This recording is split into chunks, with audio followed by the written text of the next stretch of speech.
अगर इंसान में कुछ करने की इच्छा हो तो दुनिया में कोई भी कार्य असंभव नहीं है। नमस्कार दोस्तों, आज के वीडियो में डिस्कस करेंगे 28 अप्रैल के करंट अफेयर पे। और आज के वीडियो में टोटल हम 11 महत्वपूर्ण करंट अफेयर पर चर्चा करेंगे और साथ में इनसे जुड़े सभी स्पेशल फैक्ट पे हम पूरे डिटेल में चर्चा करेंगे। और देखिए, इस वीडियो के लास्ट में आपसे 5 प्रश्न भी पूछाएंगे, तो आपको इन पांचों प्रश्नों के जवाब भी देने हैं। तो शुरू से लास्ट तक वीडियो में बने रहिए और इस वीडियो को पूरा देखने के बाद आप इसकी पीडीएफ फाइल जो है वो भी डाउनलोड कर सकते हैं। नीचे डिस्क्रिप्शन बॉक्स में आपको इस वीडियो की पीडीएफ लिंक मिल जाएगी। और अगर आप इस चैनल पर नए हैं तो चैनल को भी सब्सक्राइब जरूर कर लीजिएगा, साथ में बेल आइकन प्रेस कर दीजिएगा और वीडियो को लाइक करके इस वीडियो के लिंक को कॉपी करके सभी टेलीग्राम और व्हाट्सएप ग्रुप में शेयर भी कर दीजिएगा, ताकि और भी स्टूडेंट इस वीडियो को देख के इससे लाभ सके। तो चलिए शुरू करते हैं आज के करंट अफेयर्स को लेकर। सबसे पहले बात कर लेते हैं कल के करंट अफेयर्स में पूछे गए सभी क्वेश्चन अपडेट के सही उत्तरों की। देखिए, क्वेश्चन अपडेट का पहला प्रश्न था कि इंटरनेशनल डेलीगेट डे यानी कि अंतरराष्ट्रीय प्रतिनिधि दिवस किस तिथि को मनाया जाता है। तो देखिए, ये तिथि है 25 अप्रैल। और दूसरा था कि भारत के नए केंद्रीय सतर्कता आयुक्त कौन बने। तो देखिए, इनका नाम है संजय कोठारी। और तीसरा था कि हाल ही में किस कंपनी ने पेटीएम के साथ मिलकर रिचार्ज साथी कार्यक्रम शुरू किया है। तो देखिए, इसको शुरू किया है वोडाफोन आइडिया लिमिटेड ने पेटीएम के साथ मिलकर। और चौथा था कि किस देश के पूर्व क्रिकेटर ग्रीम वाटसन का निधन हो गया। तो देखिए, ये जो है ऑस्ट्रेलिया के पूर्व क्रिकेटर थे ग्रीम वाटसन जी। और पांचवा था कि कौन सा राज्य वर्चुअल कोर्ट के जरिए अदालतों में सुनवाई शुरू करने वाला भारत का पहला राज्य बन गया है। तो देखिए, ये राज्य आपका है उत्तर प्रदेश। और अभी कमेंट बॉक्स में बताना है उत्तर प्रदेश के जो मुख्यमंत्री हैं इनका क्या नाम है, जल्दी से बताइए। और देखिए, आज के करंट अफेयर का पहला प्रश्न है कि विश्व बौद्धिक संपदा दिवस जो है ये किस तिथि को मनाया जाता है। देखिए, ये प्रश्न है मोस्ट इंपॉर्टेंट है सभी परीक्षाओं के लिए। देखिए, जो का विश्व बौद्धिक संपदा दिवस है ये 26 अप्रैल को हर साल मनाया जाता है। और इसको अंग्रेजी में हम कहते हैं वर्ल्ड इंटेलेक्चुअल प्रॉपर्टी डे। ठीक है, यही याद रखिएगा। और देखिए, जो आपका ये वर्ल्ड इंटेलेक्चुअल प्रॉपर्टी डे यानी कि विश्व बौद्धिक संपदा दिवस 2020 है, तो इसके लिए थीम डिसाइड की गई है। इसका विषय है इनोवेट फॉर ग्रीन फ्यूचर। इसको नोट कर लीजिएगा। और देखिए, जो आपका ये विश्व बौद्धिक संपदा दिवस है इसको मनाने की शुरुआत की गई थी विश्व बौद्धिक संपदा संगठन यानी कि वर्ल्ड इंटेलेक्चुअल प्रॉपर्टी ऑर्गेनाइजेशन के द्वारा सन 2000 में।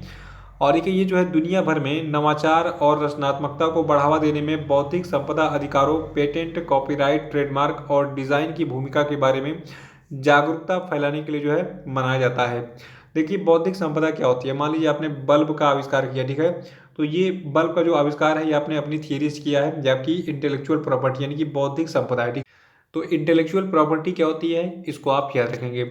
और दूसरा प्रश्न है कि हाल ही में किस राज्य के कुछ जिलों में क्लासिकल स्वाइन बुखार यानी कि क्लासिकल स्वाइन फीवर के कारण जो है एक सप्ताह के भीतर 1300 से अधिक सुअरों की मृत्यु हो गई है। तो देखिए, ये राज्य आपका असम है। असम में अभी हाल ही में क्लासिकल स्वाइन फीवर के कारण एक सप्ताह के भीतर लगभग 1300 से अधिक सुअरों की मृत्यु हो गई। देखिए, सुअर अगर नहीं जानते हैं आप, सुअर को अंग्रेजी में हम कहते हैं पिग। और आपको बता दूं जो आपका ये क्लासिकल स्वाइन बुखार है यानी कि क्लासिकल स्वाइन फीवर है, तो देखिए इसको जो है हाग हैजा के नाम से भी जाना जाता है। और ये एक संक्रामक बुखार है जो सुअरों के लिए जानलेवा साबित होता है। और देखिए, अब जो मैं आपको बताने जा रहा हूँ ध्यान सुनिएगा। देखिए, एक होता है आपका स्वाइन फ्लू और एक होता है क्लासिकल स्वाइन बुखार यानी कि क्लासिकल स्वाइन फीवर। ठीक है, तो इन दोनों में अंतर क्या होता है। देखिए, जो आपका स्वाइन फ्लू होता है इससे मनुष्य संक्रमित होते हैं, जबकि इसके विपरीत जो आपका ये क्लासिकल स्वाइन फीवर है इससे केवल सुअर ही संक्रमित होते हैं। ये दोनों चीज़ें याद रखना है। और अब बात करते हैं हम असम की, जहाँ पर ये क्लासिकल स्वाइन फीवर फैला हुआ है। देखिए, जो आपका असम राज्य है यहाँ की कैपिटल है दिसपुर और असम के सीएम हैं सर्बानंद सोनोवाल। असम के राज्यपाल हैं जगदीश मुखी। असम की टोटल पॉपुलेशन है 3.09 करोड़। और असम की जो वहाँ की कॉमन लैंग्वेज है ये आपकी है असमीज लैंग्वेज, ठीक है, यानी कि आसामी भाषा। और असम कहाँ पे लोकेटेड है, देखिए आपका इंडिया का मैप है और हम आते हैं नॉर्थ ईस्ट में, ये आपका नॉर्थ ईस्ट है। और यहाँ पे देखिए जो आपका ये ग्रीन वाला पार्ट है, ठीक है, ये आपका है असम। और ये असम जो है इसकी अंतर्राष्ट्रीय सीमाएं किससे किससे लगती हैं, भूटान के साथ और बांग्लादेश के साथ। इसको याद रखिएगा कि असम की जो अंतर्राष्ट्रीय सीमाएं ये बांग्लादेश और भूटान के साथ लगती हैं। और इसकी राष्ट्रीय सीमाएं लगती हैं पश्चिम बंगाल, और यहाँ पे देखिए अरुणाचल प्रदेश, और फिर ये आपका है नागालैंड, फिर यहाँ पे दिख रहा है मणिपुर, फिर ये आपका मिजोरम है और फिर आपका त्रिपुरा है। ठीक है, और फिर यहाँ पे देखिए आपका दिख रहा है मेघालय। तो इतने राज्यों के साथ इसकी जो है राष्ट्रीय सीमाएं भी लगती हैं। और तीसरा प्रश्न है कि हाल ही में रोनोजाय राय का निधन हो गया, वो क्या थे। तो देखिए, जो आपके रोनोजाय राय हैं ये एक प्रसिद्ध फोटो जर्नलिस्ट हैं। और इनके बारे में डिटेल्स क्या है, देखिए इनकी फोटो आपने देखी होगी न्यूज़पेपर वगैरह में।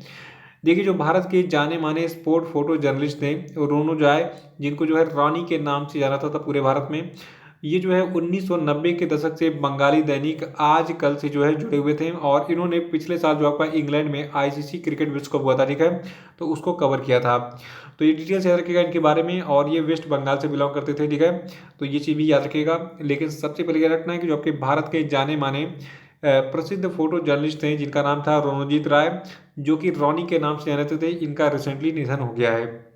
चौथा प्रश्न है कि किस राज्य सरकार ने दवाओं की होम डिलीवरी देने के लिए धन्वंतरी योजना शुरू की है? तो देखिए दवाओं की होम डिलीवरी देने के लिए जो आपकी ये धन्वंतरी योजना है, इसको शुरू किया है असम की राज्य सरकार ने। और इस धन्वंतरी योजना के बारे में कुछ खास बातें हैं, ध्यान से सुनिएगा। देखिए इस योजना के तहत लॉकडाउन के दौरान स्थानीय रूप से, यानी कि अगर आपके आसपास में कोई दवा जो है ये अनुपलब्ध है और ज़रूरी भी है, तो यही दवाएं जो है घर पर मरीजों तक पहुंचाई जाएंगी, होम डिलीवरी की जाएगी इसकी। और अगर दवाइयों की कीमत 200 रुपये से कम होगी तो मरीजों से कोई शुल्क भी नहीं लिया जाएगा, लेकिन इससे अधिक होने पर उन्हें भुगतान करना होगा, यानी कि 200 रुपये तक की दवाएं आपको फ्री मिलेंगी इस धन्वंतरी योजना के तहत असम राज्य में। लेकिन अगर आप 200 रुपये से अधिक की दवा का जो है ऑर्डर करते हैं तो आपको पैसे पे करने पड़ेंगे। और पांचवा प्रश्न है कि किस उद्योग को 6 महीने के लिए जन उपयोगी सेवा घोषित किया गया है? तो देखिए अभी हाल ही में जो आपकी बैंकिंग सेक्टर का इंडस्ट्री है, ठीक है, यानी कि बैंकिंग इंडस्ट्री यानी कि बैंकिंग उद्योग है, तो इसको जो है 6 महीने के लिए जन उपयोगी सेवा घोषित किया गया है भारत सरकार के द्वारा। देखिए आपको बता दूं जो भारत सरकार का श्रम मंत्रालय है, तो इसके द्वारा जारी अधिसूचना के अनुसार जो आपका बैंकिंग उद्योग है इसको 6 महीने की अवधि यानी कि 21 अक्टूबर 2020 तक के लिए जो है जन उपयोगी सेवा घोषित किया गया है। ये डेट याद रखिएगा 21 अक्टूबर 2020 तक के लिए, ठीक है। और छठा प्रश्न है कि हाल ही में देवानंद कुंवर का 77 साल की आयु में जो है निधन हो गया, ये किस राज्य के राज्यपाल रह चुके थे? तो देखिए आपको बता दूं कि जो आपके देवानंद कुंवर हैं ये जो है बिहार, त्रिपुरा और पश्चिम बंगाल इन तीनों राज्यों के राज्यपाल के रूप में जो है कार्य कर चुके थे, ठीक है। और देखिए आपको बता दूं कि ये जो है 24 जुलाई 2009 से 8 मार्च 2013 तक जो है बिहार के राज्यपाल रहे। और इसके बाद फिर देवानंद कुंवर जी ने जो है 25 मार्च 2013 से जो है 29 जून 2014 तक त्रिपुरा के राज्यपाल के रूप में भी कार्य किया। और इसके अलावा इन्होंने दिसंबर 2009 से जनवरी 2010 तक, जब ये जो है बिहार के राज्यपाल थे, तो इनको जो है पश्चिम बंगाल के राज्यपाल का अतिरिक्त प्रभार भी दिया गया था, ठीक है। तो ये चीज़ याद रखिएगा कि जो आपके देवानंद कुंवर हैं ये बिहार, त्रिपुरा और पश्चिम बंगाल के पूर्व राज्यपाल के रूप में कार्य कर चुके थे और रिसेंटली ये पास अवे हो गए। सातवां प्रश्न है कि हाल ही में किस देश में नाबालिगों के द्वारा किए गए अपराधों के लिए मौत की सजा को समाप्त कर दिया गया है? तो देखिए ये न्यूज़ बहुत इंपॉर्टेंट है। देखिए अभी हाल ही में सऊदी अरब में नाबालिगों के द्वारा किए गए अपराधों के लिए मौत की सजा को समाप्त कर दिया गया है। लेकिन नाबालिग कौन होते हैं? देखिए वैसे तो कहा जाता है कि 18 साल से कम उम्र के जो बच्चे होते हैं उनको हम कहते हैं नाबालिग, ठीक है, वो बालिग नहीं होते हैं। देखिए अभी हाल ही में इसकी घोषणा, यानी कि जो आपका ये नाबालिगों द्वारा किए गए अपराधों की मौत की सजा इसको समाप्त करने की जो घोषणा है इसको की गई जो आपके सऊदी अरब के राजा हैं सलमान बिन अब्दुल अजीज अल सऊद, ठीक है, इनके द्वारा। और देखिए मौत की सजा न देने के साथ साथ ये भी कहा गया है अपने इनके आदेश में कि जो आपके नाबालिग अपराधी होंगे इनको हिरासत में 10 साल से अधिक की जेल की सजा भी नहीं दी जाएगी अब। और इससे पहले सऊदी अरब ने एक और घोषणा की थी। देखिए इससे पहले सऊदी अरब ने सजा के रूप में कोड़े मारने यानी कि फ्लॉगिंग को जो है समाप्त किया था। इन्होंने कहा था कि अब लोगों को कोड़े नहीं मारे जाएंगे, अब कोड़े मारने की जगह जो है उनको कुछ समय के लिए जेल में डाल दिया जाएगा, ठीक है। तो ये चीज़ें याद रखिएगा इस न्यूज़ के बारे में।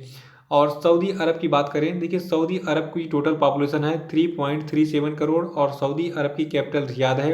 करेंसी यहाँ की है सऊदी रियाल और सऊदी अरब के जो किंग हैं इनका नाम है सलमान ऑफ सऊदी अरेबिया। और सऊदी अरब को आप मैप में लोकेट भी कर सकते हैं। देखिए ये आपका वर्ल्ड मैप है नीचे व्हाइट वाला, ठीक है, और ये आपका मिडिल ईस्ट एशिया है और यहाँ पे जो लाल वाला पार्ट है आपका है सऊदी अरेबिया। और इसको अगर जूम करेंगे तो कुछ इस प्रकार का नज़ारा आपको दिखेगा।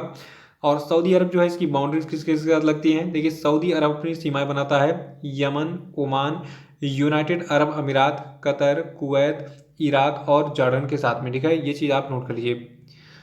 आठवां प्रश्न है कि हाल ही में भारतीय रिजर्व बैंक ने म्यूचुअल फंड कंपनियों को म्यूचुअल फंड इंडस्ट्री में लिक्विडिटी लाने के लिए कितने करोड़ रुपए देने की घोषणा की है?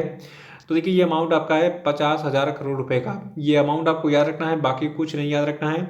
आपको याद रखना है कि हाल ही में भारतीय रिजर्व बैंक ने म्यूचुअल फंड कंपनियों को म्यूचुअल फंड इंडस्ट्री में लिक्विडिटी लाने के लिए जो है टोटल 50,000 करोड़ रुपए जो है देने की घोषणा की है। और रिजर्व बैंक ऑफ इंडिया की बात करें तो देखिए जो आपका रिजर्व बैंक ऑफ इंडिया है, इसके गवर्नर है वर्तमान में शक्तिकांत दास, और ये क्रम से 25वें गवर्नर हैं रिजर्व बैंक ऑफ इंडिया के। और देखिए रिजर्व बैंक ऑफ इंडिया का हेडक्वार्टर मुंबई में स्थित है और इसकी स्थापना की गई थी 1 अप्रैल 1935 को कोलकाता में। नवा प्रश्न है कि हाल ही में किस देश की पूर्व कप्तान सना मीर ने जो है अंतर्राष्ट्रीय क्रिकेट से संन्यास ले लिया है। तो देखिए जो आपकी सना मीर है ये पाकिस्तान की एक क्रिकेटर थी और रिसेंटली इन्होंने अंतर्राष्ट्रीय क्रिकेट से जो है संन्यास ले लिया है, ठीक है। और देखिए आपकी सना मीर है, इन्होंने पाकिस्तान के लिए कुल 226 अंतर्राष्ट्रीय मैच खेले थे, जिसमें 2009 से 2017 तक कप्तान के रूप में उन्होंने कुल 137 मैच खेले थे, ठीक है। तो इनके बारे में डिटेल्स ये है। और देखिए पाकिस्तान बहुत गंदा देश है, आपको पता ही होगा, लेकिन फिर भी इसके बारे में बात कर लेते हैं क्योंकि हम एग्जाम देने वाले हैं और हमें इसके बारे में हर चीज़ पता होनी चाहिए। देखिए पाकिस्तान के जो प्रधानमंत्री हैं इनका नाम है इमरान खान और यहाँ के राष्ट्रपति हैं आरिफ अलवी और पाकिस्तान की राजधानी है इस्लामाबाद, ठीक है। तो ये डिटेल्स याद रखिएगा। और 10वां प्रश्न है कि हाल ही में किस राज्य में कोविड-19 महामारी के मद्देनजर 30 जून 2020 तक सभी जगहों पर लोगों को इकट्ठा होने पर प्रतिबंध लगाने का फैसला किया गया। तो देखिए ये राज्य आपका है उत्तर प्रदेश। देखिए उत्तर प्रदेश के जो मुख्यमंत्री हैं योगी आदित्यनाथ, अभी हाल ही में इन्होंने आदेश दिया है कि पूरे उत्तर प्रदेश में 30 जून 2020 तक जो है जितने भी जगह हैं वहाँ पर लोगों के इकट्ठा होने पर जो है प्रतिबंध लगाया जाए, ठीक है। और उत्तर प्रदेश की बात करें, देखिए उत्तर प्रदेश के मुख्यमंत्री योगी आदित्यनाथ हैं, राज्यपाल यहाँ की आनंदीबेन पटेल और उत्तर प्रदेश की राजधानी है लखनऊ, ठीक है। तो उत्तर प्रदेश की राजधानी क्या है, लखनऊ है। उत्तर प्रदेश में जिलों की संख्या कितनी है, 75 यानी कि 75। और देखिए जो आपका लखनऊ है इसको हम कहते हैं नवाबों का शहर, ये एग्जाम में पूछा गया है। और लखनऊ आपका जो है ये गोमती नदी के किनारे स्थित। और देखिए अगर आप उत्तर प्रदेश से हैं और उत्तर प्रदेश का कोई भी आप एग्जाम देने जा रहे हैं तो नीचे डिस्क्रिप्शन बॉक्स में एक यूपी स्पेशल की वीडियो का लिंक मिलेगा, ठीक है। तो उस वीडियो के लिंक पे क्लिक कीजिए, उस वीडियो को पूरा देख डालिए, आपको यूपी के बारे में यानी कि उत्तर प्रदेश के बारे में पूरी जानकारी मिल जाएगी। और वहाँ से बहुत सारे प्रश्न एग्जाम में पूछे भी जाते हैं यूपी के, ठीक है। 11वां प्रश्न है कि हाल ही में किस संस्था के द्वारा जारी अप्रैल कमोडिटी मार्केट्स आउटलुक के अनुसार कोविड-19 के कारण वर्ष 2020 में लगभग जितने भी कमोडिटीज़ हैं इनके मूल्य में कमी आने का अनुमान है। तो देखिए ये संस्था आपकी है विश्व बैंक, फिर से सुन लीजिए एक बार। देखिए अभी हाल ही में विश्व बैंक के द्वारा जारी अप्रैल कमोडिटी मार्केट आउटलुक के अनुसार कोविड-19 के कारण वर्ष 2020 में लगभग जितनी भी कमोडिटीज़ हैं तो इनके मूल्य में कमी आने का जो है अनुमान जताया गया है। और आपको बता दूं जो आपकी ये कमोडिटीज़ होती हैं क्या होती हैं, देखिए आपको फोटो में दिख रहा होगा, ये सभी चीज़ें जो है ये कमोडिटी में आती हैं और इनमें कुछ चीज़ें सॉफ्ट कमोडिटी में है, कुछ हार्ड, ठीक है। तो ये कौन कौन सी हैं बता देता हूँ आपको। देखिए जितने भी एग्रीकल्चर यानी कि कृषि संबंधी प्रोडक्ट होते हैं जैसे कि गेहूँ, कॉफ़ी, कोको और शक्कर, ठीक है। तो ये जितने भी कृषि संबंधी प्रोडक्ट हैं इनको हम कहते हैं सॉफ्ट कमोडिटी। जबकि जो आपके खदान संबंधी जिनको मतलब खनन किया जाता है जिनका, तो खदान संबंधी जो कमोडिटीज होते हैं जैसे कि गोल्ड हो गया, क्रूड ऑयल यानी कि कच्चे तेल वगैरह हो गए, इनको प्योरीफाई करके पेट्रोल बनाया जाता है, ठीक है। तो उनकी हम बात कर रहे हैं। तो तेल को जो है हार्ड कमोडिटीज कहा जाता है। तो ये डिटेल्स याद रखिएगा। तो इसी के साथ आज का ये करंट अफेयर सेशन नहीं समाप्त होता है और अब हम बात कर लेते हैं आज के सभी क्वेश्चन पे। तो आपके लिए आज का पहला प्रश्न है कि वर्ल्ड इम्यूनाइजेशन वीक 2020 जो है यानी कि विश्व प्रतिरक्षण सप्ताह कब से कब तक मनाया गया, इसका आंसर बताइए। और इसको मनाने की शुरुआत कब से की गई थी ये भी बताना है क्योंकि कल के वीडियो में मैंने आपको डिटेल में बताया था। दूसरा प्रश्न आपके लिए कि किस राज्य में जीवन शक्ति योजना को लॉन्च किया गया है, इसका आंसर बताइए और इसका उद्देश्य क्या है ये भी बताना है। और तीसरा प्रश्न आपके लिए कि हाल ही में किस सरकार ने खांसी, जुकाम और बुखार के लिए ओवर द काउंटर दवाएं खरीदने वाले लोगों पर नजर रखने के लिए एक mobile application Covid pharma launch किया है, आंसर बताइए इसका। चौथा प्रश्न आपके लिए कि हाल ही में किस संस्था ने from great lockdown to the great meltdown report जारी की है, आंसर बताइए। और पांचवा प्रश्न आपके लिए कि हाल ही में अमेरिका के द्वारा किस टेलीस्कोप के लॉन्च के 30 वर्ष पूरा होने का उत्सव मनाया गया, इसका उत्तर बताइए। तो इसी प्रश्न के साथ आज का करंट अफेयर समाप्त होता है। कल फिर मिलेंगे कल के करंट अफेयर साथ। वीडियो को लाइक करके इसको शेयर कर दीजिएगा, जो लोग नए हैं वो चैनल को सब्सक्राइब कर लेंगे और नीचे डिस्क्रिप्शन बॉक्स में हमारे टेलीग्राम चैनल की, व्हाट्सएप की और जो आपकी फेसबुक की लिंक है, ठीक है, इन सभी की लिंक आपको मिल जाएगी, वहाँ पे क्लिक कीजिए, इन सबको ज्वाइन कर लीजिए। तो इसी के साथ बहुत बहुत धन्यवाद, thank you and have a nice day.